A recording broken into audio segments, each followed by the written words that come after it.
Hello friends, today we are going to discuss about some short type questions of ecosystem and applied ecology. First question is difference between autecology and synecology. Autecology. It is the subdivision of ecology that deals with the ecological study of a species of organisms throughout its life in relation to ecological habitat factors such as life history, population dynamics, behavior, home range, etc., thereby focusing on the finer details of a particular organism. It increasingly focuses on a particular organism with the aim of seeing how it fits into the general ecological picture.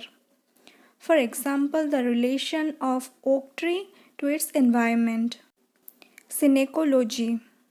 It deals with the ecological study of communities or entire ecosystems, describing the overall energy and material flows through the system. Hence, it is study of groups of organisms in relation to their environment which are linked together as a unit. For example, tropical forest or desert. Syncology is further divided into aquatic and terrestrial ecology. Food web versus food chain. While a food web consists of all the constituent food chains in an ecosystem, the food chain is a distinct structure. A food web may be made up of several food chains, some very short, while others may be very long. The food chain follows the flow of energy as it moves through the food chain. The starting point is the energy from the sun, and this energy is detected as it travels through the food chain. This movement is generally linear from one organism to another. For example, a short food chain may include plants that use the sun's energy to make their own food through photosynthesis, with herbivores that consume these plants. These herbivores can eat two different carnivores that are a part of this food chain. When these carnivores are killed, decomposers in the chain break down the carnivores, returning nutrients to the soil that can be used by plants. This short chain is one of several parts of the overall food web present in an ecosystem. Other food chains in the food web for this particular ecosystem may be similar to this example or may be very different.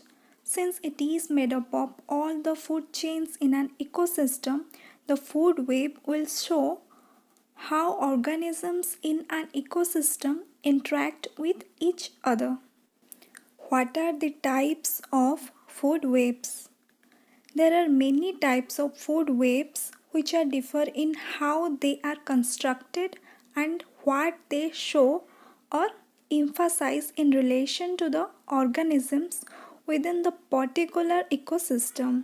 Scientists can use energy flow, fossil and functional food webs as well as contact and contact food webs to characterize various aspects of relationships within ecosystems.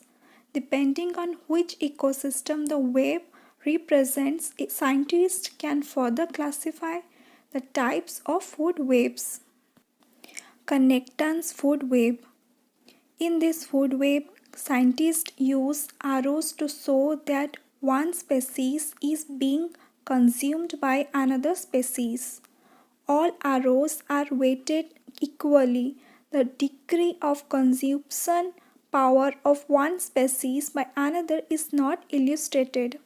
Interaction food webs.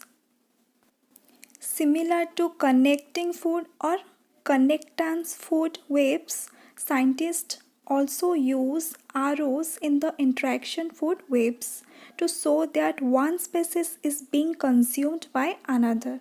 However, the arrows used are weighted to show the degree or strength of consumption of one species by another. Arrows depicted in such arrangements may be broader, bolder, ordered to indicate the strength of consumption in if one species typically consumes another. If the interaction between species is too weak, the arrow may be too narrow or not present. Energy flow food webs. Energy flow food webs represent the relationship between organisms in an ecosystem by quantifying and showing the energy flow between organisms. Fossil food webs. Fossil food webs can be dynamic and food relationships within an ecosystem change over time. In the fossil food web, scientists attempt to reconstruct relationships between species based on available evidence from the fossil record. Functional food webs. Functional food webs reflect the relationships between organisms in an ecosystem by reflecting how different populations affect the growth rates of other populations within the environment. Types of food webs and ecosystems. Scientists can also subdivide the above types of food webs on the basis of the type of ecosystem. For example, an energy flow aquatic food web would show energy flow relationships in the aquatic environment, whereas an energy flow terrestrial food web would show such relationships on land. Importance of studying food web. Food web shows us how energy moves through an ecosystem from the sun to producers to consumers. The interrelationships of how organisms are involved in this energy transfer within an ecosystem is an important element for understanding food webs and how they apply to real world science, such as energy can move through an ecosystem, other matter can also move. When toxic substances or poisons are introduced into an ecosystem, disastrous effects can occur. Bioaccumulation and biomagnifications are important concepts. Bioaccumulation is the accumulation of a substance such as poison or contaminant in an animal. Biomagnification refers to the increase in the concentration of the said substance or base as it moves from trophic level to trophic level in a food web. The increase in toxins can have profound effects on species within an ecosystem.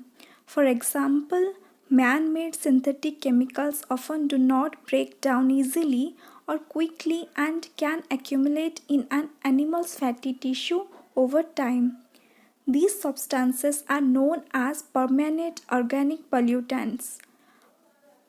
Marine environments are common examples of how these toxic substances can pass from phytoplankton to zooplankton, then to fish that eat zooplankton, then to other fish such as salmon that eat those fish, and to salmon eating orca. Orcas have a high blubber content, so permanent organic pollutants can be found at very high levels. These levels can cause a number of issues such as fertility problems, developmental issues with their young, as well as immune system issues. By analyzing and understanding food webs, scientists are able to study and predict how substances can move through ecosystems. They are then able to help prevent the bioaccumulation and biomagnification of these toxins in the environment through interventions. What is food chain? There are basically three different types of food chain in an ecosystem, namely grazing food chain. This is the general food chain that we see that plants are producers and grow from producers. The energy flows through the vegetarian primary consumer, then the carnivore secondary consumer, and so on. Saprophytic or detritus food chain.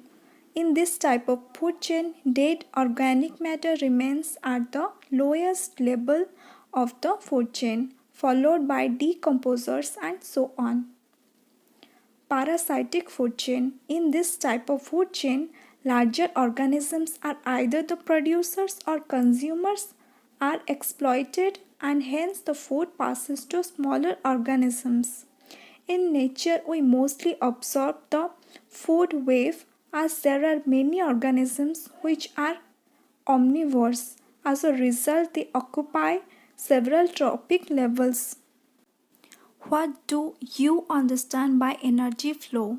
Energy flow is the amount of energy that moves along the food chain. This energy flow is also known as calorific flow. Why is energy flow is important in an ecosystem? Energy flow in an ecosystem is important for maintaining ecological balance. Producers synthesize food by the process of photosynthesis. A part of the energy is stored within the plants. The rest of the energy is used by plants for their growth and development. Their stored energy is transferred to the primary consumers when they feed the producers. This energy is further passed on to the secondary consumers when they feed the primary consumers, and so on. What is the 10% law of energy flow? The 10% law of energy flow states that when energy moves from one trophic level to another, only 10% of the energy travels to the next trophic level.